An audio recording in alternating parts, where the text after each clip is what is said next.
प्रेक्षकांनो, लग्नानंतर होईलच प्रेम या मालिकेच्या पुढच्या भागामध्ये आणि तसेच आपण पाहणार आहोत की लग्नानंतर होईलच प्रेम या मालिकेचा पुढचा आठवडा हा धमाकेदार असणार आहे। इतके दिवस सगळ्यांना धूळ चारणारी रम्या मात्र चांगलीच तोंडावर पडणार आहे, कारण की आता सगळ्यांच्या मनामध्ये एकच विचार आहे की रम्या आणि विजयने लग्न केलं, परंतु हे लग्न अशा पद्धतीने आपल्या समोर येणं म्हणजे खूप धक्कादायक गोष्ट आहे। कारण की आता आपण पाहतो की रम्या स्वतःहून म्हटलेली की लग्नासाठी मला 8-9 महिने हवे आहेत, मला विजयला जाणून घ्यायचं आहे। आणि तेव्हा विजयने सुद्धा ही अट घातली होती आणि त्यानंतर सगळ्यांच्या लक्षात येतं, विजय तर बोलला होता की मला रम्याला जाणून घ्यायचंय, तिच्यावर प्रेम करायचंय, या सगळ्या गोष्टी मला अनुभवायच्या आहेत। आणि त्यानंतर सगळेजण खुश झालेले असतात आणि वसू आत्या तर रम्याच्या लग्नासाठी खूप एक्साइटेड असतात की किती आणि काय काय तयारी करायची आहे। परंतु आज मात्र चित्र काहीसं वेगळंच आहे। रम्या लग्न करून येते काय आणि त्यानंतर वसू आत्या सगळ्यांना त्या गोष्टीबद्दल पटवून देतात काय की रम्याने जे काही केले ते योग्यच केले, असं कसं होऊ शकतं यावर मात्र काव्या आणि त्यानंतर नंदिनी सुद्धा विचार करत असते। पार्थच्या डोक्यामध्ये सुद्धा अनेक प्रश्न असतात आणि त्यामुळे पार्थ विचारत असतो आणि जेव्हा काव्या प्रश्न करते त्यानंतर पार्थ म्हणतो की काव्या, तुम्ही जे काही बोलतायत ना ते अगदी बरोबर बोलतायत, माझा सुद्धा तोच विचार आहे। हे सगळं आत्ताच कसं घडू शकतं, कारण की लग्नासाठी तर खूप वेळ हवा होता, लग्न तर खूप धमधडाक्यात करायचं होतं, तर मग आता असं लग्न का केलं आहे। आणि त्यावर वसू आत्याने जे एक्सप्लेनेशन दिलेलं आहे की घरचं असं तिचं कोणीच नाही आहे आणि घरातल्या व्यक्ती ह्या तिच्या आनंदात सहभागी नाही आहेत आणि हे सगळं वसू आत्या बोलू शकते खरंच। आणि त्यानंतर मात्र काव्या आणि नंदिनी ठरवतात की काहीतरी घोळ नक्कीच आहे।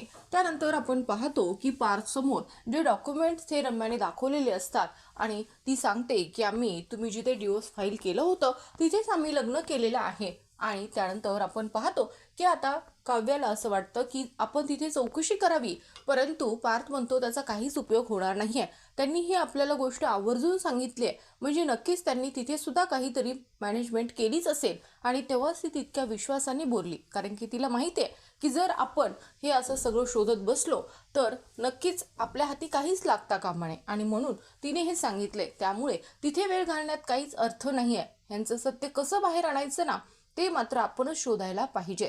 आणि त्यानंतर आपण पाहतो की इकडे विजय मात्र खूप खुश असतो। विजयला असं वाटतं की आता त्या पारच्या नाकावर टिचून मी या सगळ्या गोष्टी केलेल्या आहेत, आता मात्र माझ्या रम्याला कुणीच बोलणार नाही आणि रम्यावर अन्याय सुद्धा होणार नाही, कारण की रम्या आणि वसूने असंच चित्र विजय समोर हे आणलेलं असतं।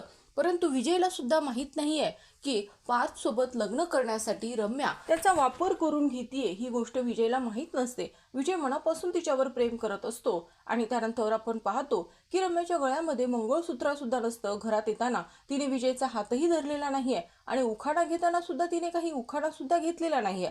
इतके दिवस आपण पाहतो की जेव्हा लग्नाचा विषय येत असतो तेव्हा रम्या खूप एक्साइटेड असायची आणि जेव्हा आमच्या लग्नाची तयारी होत होती तेव्हा तिला तिचा डाव साधायचाच होता आणि तेव्हा सुद्धा तिने किती लग्नाची तयारी केली होती, परंतु आता मात्र अशा पद्धतीने ती वावरते, असं वाटते की तिच्या जबरदस्ती होतीये, परंतु ती असं दाखवते की हे सगळं तिने मनापासून केलंय, परंतु मनापासून तिने हे लग्न केलेलंच नाहीये। खरं तर आपण पाहतो की पार्थ सांगतो की मला तुम्हा सर्वांना सांगायचंय, कारण की रम्या मला म्हटली होती की काही जरी झालं तरी पार्थ मी तुझ्याशीच लग्न करणार आहे आणि तुला मूल होऊ दे किंवा नाही होऊ दे, काही होऊ दे तुझ्या आयुष्यात, परंतु मी मात्र लग्न तुझ्याशीच करणार, असं ती मला बोललेली 2 दिवस झाले आणि आता मात्र ती असं काहीसं करतीये, म्हणजे मला हे पटतच नाहीये, मला हे मान्यच नाहीये, असं पार्थ सुद्धा बोलत असतो। आणि त्यानंतर मात्र काव्या म्हणते की हो का, म्हणजे तिला तुमच्याशी लग्न करायचंय, आता मात्र ती नक्कीच तुमच्याशी लग्न करेल, हे मात्र तिच्या स्वप्नातच घडणार आहे। आपण पाहतो की त्यानंतर काव्या आणि नंदिनी म्हणतात ठीक आहे, म्हणजे आता आपल्याला एकच टार्गेट ठेवायचंय, ते म्हणजे रम्या, आणि रम्याचं हे जे काही सत्य आहे ना हे तर समोर आलंच पाहिजे। आणि मला असं वाटतं की तो जो विजय आहे तो मात्र मनापासून रम्यावर प्रेम करतो आणि त्याला खरंच मनापासून रम्यासोबत लग्न करायचं आहे। तो वाईट जरी असला तरीही, तो तिच्या बाजूने जरी बोलत असला तरी तिची सत्यता मात्र त्याला माहीत नाहीये आणि म्हणून कदाचित तो असं सगळं काही बोलतोय, तिच्यासाठी एवढं सगळं करायला तो तयार होतोय, कारण की तसं रम्या आणि वसू आत्याने सांगितलंच असणार, कारण की मला तो मुलगा व्यवस्थित वाटतोय, तो बाकी कसा का असेना परंतु रम्यासाठी तो खूप चांगला आहे, कारण की तो मनापासून प्रेम करतोय असं तरी सध्या तरी दिसतंय। असं मात्र आपण पाहतो की नंदिनी ही बोलत असते आणि तेव्हा जीवाही म्हणतो की मला सुद्धा ही गोष्ट चांगलीच पटली, कारण की खूप प्रेमाने आणि खूप विश्वासाने त्याने उखाणा घेतलाय. जरी तो उखाणा त्याने आपल्यासाठी घेतला असला तरीही आपण पाहतो की आता मात्र रम्या हे जे काही करतीये ना हे आपल्याला समजायलाच पाहिजे, असं मात्र काव्यार्थ आणि जीवानंदिनी विचार करत असतात. मित्रांनो, आता मात्र काव्या आणि नंदिनी एका मिशनसाठी असतात आणि ते म्हणजे रम्याचं हे जे भिंग आहे खोटेपणाचं हे मात्र फुटायलाच पाहिजे असा त्या विचार करतात.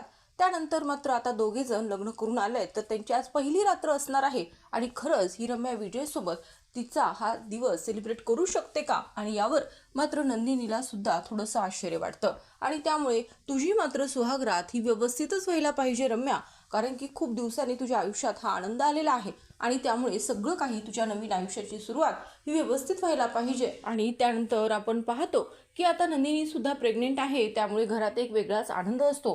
परंतु रम्याच्या या सगळ्या गोष्टीमुळे घरातला आनंद हा कुठल्या कुठे निघून जातो आणि हे मात्र जीवाला बिलकुल आवडत नाही. आणि तो म्हणतो की हे प्रकरण लवकरात लवकर संपलं पाहिजे, कारण की आपल्या घरामध्ये एवढ्या छान गोष्टी घडतात आणि त्यामुळे ही निगेटिव्हिटी इथे नकोय असं सुद्धा आपण पाहतो की जीवा बोलून दाखवतो. कारण की जीवा खूप एक्सायटेड असतो, खूप दिवसांनी त्याच्या आयुष्यात आनंद झालाय, जी गोष्ट त्याला हवी होती ती गोष्ट त्याला मिळालेली असते. परंतु रम्याच्या अशा या सगळ्या गोष्टीमुळे त्या आनंदावर लगेच विरजण पडतं आणि सगळेजण टेन्शनमध्ये येतात, कारण की ज्या पद्धतीने रम्याने लग्न केलंय यामध्ये नक्कीच तिचा काहीतरी हेतू असू शकतो. आणि तो विजय तर पार्थचा खूप जास्त तिरस्कार करत असतो, त्यामुळे पार्थची सुद्धा चिडचिड होत असते. तेव्हा मात्र काव्य आणि नंदिनी म्हणतात की आता नाही, आता या रम्याचं सत्य सर्वांसमोर आलंच पाहिजे आणि यासाठी एक मोठी खेळी आपल्याला खेळायची आहे. कारण की आता मात्र रम्यासोबत मोठा डाव टाकण्याचा विचार काव्य आणि नंदिनीचा असतो. आणि त्यानंतर आपण दुसऱ्या दिवशी पाहतो की विजय आणि रम्या तिथे बोलत बसलेले असतानाच तिथे मात्र काव्य आणि नंदिनी येतात आणि त्या म्हणत असतात की तुमच्या दोघांचं लग्न झालं आणि त्यानंतर आम्ही तुमच्या लग्नाला नव्हतो, परंतु आम्हाला असं वाटतं जरी तुम्ही समजत नसलात तरीही आम्ही असा विचार करतो की आमच्या समोर सुद्धा तुमचे हे लग्न व्हायला पाहिजे. आणि त्यानंतर मात्र रम्याला कळत नाही की ही काव्य काय बोलतीये, परंतु नंदिनी सांगते की रम्या तुला एवढा ताण घ्यायची गरज नाहीये, एवढंच फक्त असं करायचंय की जे लग्नात विधी महत्त्वाचे असतात ते विधी आपल्याला इथे करायचे आहेत, म्हणजे कसं आम्ही सुद्धा तुमचं हे लग्न पाहू शकू आणि पुन्हा एकदा छोटासा 10-15 मिनिटांमध्ये लग्नाचा तुमचा हा कार्यक्रम आपण उरकून घेऊयात, कारण की आम्हालाही समाधान वाटेल, कारण की आम्हाला खरंच खूप वाईट वाटतंय की तुम्ही आम्हाला परकं केलं, लग्नात बोलवलं नाही, असं मात्र नंदिनी म्हणत असते. तेव्हा मात्र तिथे जीवा आणि पार्थ सुद्धा आलेले असतात. घरातले सगळेजण तिथे जमा तर होतात, परंतु त्याचबरोबर आपल्याला पाहायला मिळतं की आता मात्र रम्या ही विजयकडे पाहत असते. खरं तर विजयला काहीच फरक पडत नाही, कारण की त्याला खरं तर रम्यासोबत लग्न करायचंच असतं आणि तो रम्यावर प्रेम सुद्धा करत असतो. त्यामुळे रम्यासोबत लग्न करणं म्हणजे खूप काही अवघड आहे असं त्याला वाटत नाही आणि त्याला असं वाटतं की ठीक आहे, जर यांची इच्छा आहे तर आपण करूयात. परंतु रम्या मात्र विजयकडेच पाहत असते, कारण की नंदिनीने अक्षता आणलेले असतात आणि पार्थने तर मंगळसूत्र आणलेलं असतं. आणि त्यामुळे पार्थ म्हणतो मी तर मंगळसूत्र आणलंय रम्या, तू आता हे मंगळसूत्र गळ्यात घालणार आहेस आणि स्वतः विजय तुझ्या गळ्यात घालेल हे मंगळसूत्र. तेव्हा मात्र हे क्षण पाहताना आमचे डोळे दिपून जाणार आहेत, कारण की तुझ्या लग्नाची आतुरता ही आम्हाला खूप होती आणि आम्ही खूप एन्जॉय करणार होतो, परंतु हे तर नाही झालं, परंतु एवढं तरी सुख आम्हाला मिळू दे असं म्हणून आपण पाहतो की पार्थ मंगळसूत्र हे रम्याच्या पुढे करतो. आता मात्र रम्याला चांगलाच घाम फुटलेला असतो, कारण की तिला हे असं काहीच करायचं नसतं. काही जरी झालं तरी मी फक्त पार्थचीच आहे आणि हे असे खोटे विधी सुद्धा मी विजयसोबत करू शकत नाही असं ती अनेक वेळा बोललेली असते. त्यामुळे जेव्हा आपण पाहतो की अंगठी घालत असताना सुद्धा तिने स्वतःचं बोट कापून घेतलं, परंतु अंगठी घालून घेतली नाही. आणि आता तर गळ्यात मंगळसूत्र घालायचे, त्यामुळे ती मंगळसूत्र तर कधीच घालू शकणार नाही असं मात्र पार्थला वाटत असतं आणि तेच काहीसं घडतं. मित्रांनो, आपण पाहतो की आता रम्या म्हणते की नाही, आमचं लग्न झालं एकदा आणि पुन्हा आम्हाला तुमच्यासाठी असे फालतू धंदे करायचे नाहीयेत, मला वेळ नाहीये तेवढा. आणि त्यानंतर मात्र नंदिनी म्हणते वेळ नाहीये की यामध्ये इंटरेस्टच नाहीये, हेच आम्हाला कळत नाहीये. असं का म्हणतेय, फक्त 5 मिनिटाचं तर काम आहे, असंही तुझ्या गळ्यात मंगळसूत्र नाहीये, तू आता नवीन लग्न झालेली नवरी आहेस आणि तरी सुद्धा तुला या गोष्टीचं काहीच महत्त्व वाटत नाही.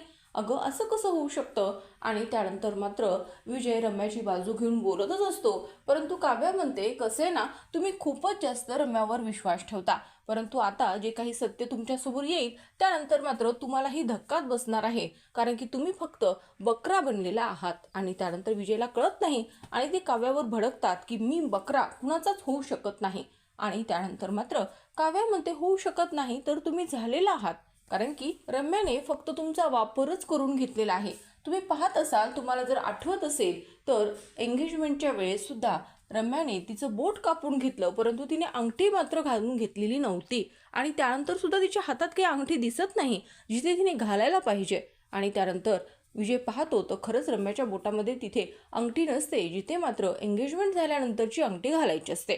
तेव्हा विजय रम्याकडे पाहू लागतो आणि त्यानंतर नंदिनी म्हणते आता तर मंगळसूत्र आहे, तुमचं लग्न झालं असं सांगताय तुम्ही, तर खोटं खोटं का होईना, कारण की आम्हाला माहिती आहे की तुम्ही हे लग्न फक्त खोटं खोटंच केलेलं आहे.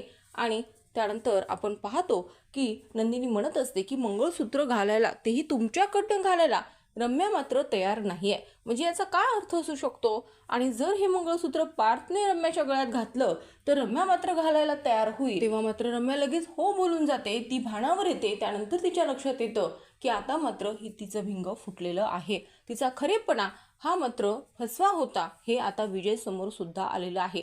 विजयलाही धक्का बसतो, म्हणजे रम्याने आता विजयलाच टोपी ही घातलेली आहे हे त्याच्या लक्षात येतं आणि त्याचा फक्त वापर होत होता. ही गोष्ट सुद्धा जसं काव्य सांगते ते सुद्धा बरोबर आहे हे सुद्धा विजयच्या लक्षात आलेलं असतं. वसू आत्याला खरं तर विजय आवडलेला असतो, परंतु विजय मात्र आता रम्याला चांगलीच शिक्षा देणार हे मात्र दिसून येतं, कारण की आता पूर्ण सत्य हे काव्याने समोर आणलेलं असतं.